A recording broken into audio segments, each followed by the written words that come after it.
ಗುರು, ಈ ಕಲರ್ ಬಟ್ಟೆನಾಗೆ ನಮ್ಮ ಅಕ್ಕನ ಮಗಳ ಲಕ್ಷ್ಮಿಗೆ ಒಂದ್ ರೌಕೆ ಹೊಲ್ದಾಕಿದ್ರೆ ನೋಡಕ್ಕೆ ಜಿಗಿ ಜಿಗಿ ಇರ್ತಿರ್ತೈತಲ್ವಾ? ಅಲ್ಕ ನನ್ನ ಮಗನೇ, ಇನ್ನೊಂದ್ಸಲ ನಿಮ್ಮ ಅಕ್ಕನ ಮಗಳ ವಿಚಾರ ಏನಾದ್ರು ನನ್ನ ಅಂಗಡಿಲಿ ಎತ್ತಿದ್ಯೋ ಈ ಎಕ್ರ ತಗೊಂಡು ಎಣಿಸಿ ಹೊಡಿತೀನಿ ಎಡವಟ್ ನನ್ನ ಮಗನೇ.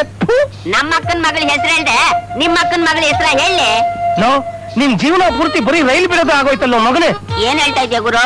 3 ಮೊಳ ಹಗ್ಗ ಕೊಡ್ತೀನಿ, ನೇಣ ಹಾಕೋ ಅಂದೆ. ನೇಣಕಬೇಕಾ? ಮತ್ತಿನ್ನೇನೋ ಲೋ ಗುಗ್ಗು ನನ್ನ ಮಗನೇ, ನಮ್ಮೂರ್ ಆನಂದ ನಿಮ್ಮ ಅಕ್ಕನ ಮಗಳನ್ನ ನೋಡಕ್ ಹೋಗ್ತಿದ್ದಾನೆ. ಮದುವೆ ಮುಗಿತಿದ್ದಾಗೆ ನಿಮ್ಮ ಅಕ್ಕನ ಮಗಳಿಗೆ ವಾಂತಿ ಬರೋ ಹಾಗೆ ಮಾಡ್ತಾನೆ. ನೀನ್ ಹೋಗೋ ವಾಂತಿ ಎಲ್ಲ ಬಾಚು. ನಿನ್ನ ಅಕ್ಕನ ಮಗಳಂತೆ, ಅಕ್ಕನ ಮಗಳು.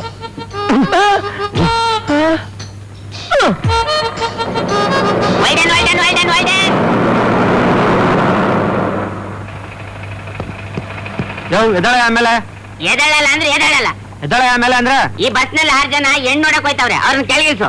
ಇಲ್ಲ ಅಂದ್ರೆ ನಾನು ಈ ಬಸ್ ಕೆಳಗೆನೆ ಪ್ರಾಣ ಬಿಡ್ತೀನಿ. ಅವ್ರನ್ನ ಕೆಳಗಿಳಿಸ್ಬೇಕು.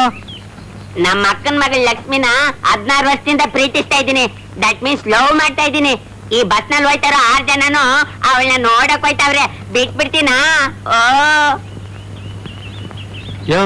ಹೆಣ್ಣಿದಾಳೆ ಅಂದ್ಮೇಲೆ 4 ಜನ ನೋಡಕ್ ಹೋಗ್ತಾರೆ, ಅದಕ್ಕೆ ಬಸ್ ಗಡ್ಡ ಮಲ್ಗಿದ್ರೆ ಏನೇ ಅರ್ಥ? 4 ಜನ ಅಲ್ಲ, 400 ಜನ ನೋಡ್ಲಿ, ಐ ನೋ ಕೇರ್. ಆದ್ರೆ ಈ ಬಸ್ ನಲ್ಲಿ ನನಗಿಂತ ಸುಂದರವಾಗಿರೋನು ಅವಳನ್ನ ನೋಡಕ್ ಹೋಯ್ತಾವನೆ, ಅವನು ಮಾತ್ರ ಅವಳನ್ನ ನೋಡ್ಬಾರ್ದು. ಯಾಕೆಂದ್ರೆ ಅವನ್ ನೋಡಿದ್ರೆ ನನಗೆ ಆಪತ್ತು. ಅವ್ರನ್ನೆಲ್ಲ ಬಸ್ನಿಂದ ಕೆಳಗೆ ಇಳಿಸ್ತೀಯೋ ಇಲ್ಲ ಬಸ್ನ ನನ್ ಮೇಲೆ ಹತ್ತಿಸ್ತೀಯೋ ಯೋಚನೆ ಮಾಡು. ಇವನೆಲ್ಲ ತಲ್ಕೆಟ್ ಬಾಯ್ ಬಂದಂಗ್ ಮಾತಾಡ್ತಿದ್ದಾನೆ ಅಂದ್ರೆ ನೀವು ಬಾಯ್ ಬಿಡ್ಕೊಂಡು ಕೇಳ್ತಾ ನಿಂತೀರಾ? ಪಕ್ಕಕ್ಕೆ ಬಿಸಾಕ್ರಿ. ಏನೋ ಪಕ್ಕಕ್ಕೆ ಬಿಸಾಕ್ತೀರಾ? ಬಿಸಾಕ್ರಿ ನೋಡೋಣ. ಒಳ್ಳೆ ಮಾತನ್ನ ಇದ್ರೆ ಸರಿ, ಇಲ್ಲ ನಾನು ನಿನ್ ಮೇಲೆ ಉಳ್ಬಿಡ್ತು ನೋಡು, ಅಪ್ಪಚ್ಚಾಗ್ಬಿಡ್ತೀಯ. ಎದಳ ಮಗನೆ, ಹೋಗಲ್ಲ ದಣ್ಣ ಕೆಟ್ಟ, ಎದಳಲ್ಲ ಹೋಗ.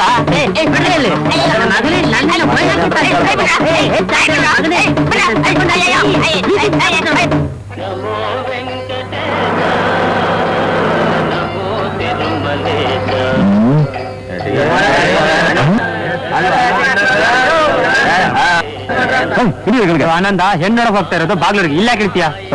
ಹೆಣ್ಣು ಯಾವತ್ತಾದ್ರೂ ನೋಡ್ಬೋದು. ಅನ್ನ ಅವ್ರ ಪಿಕ್ಚರು ಆನಂದ, ನಾನು ಬರ್ತೀನಿ.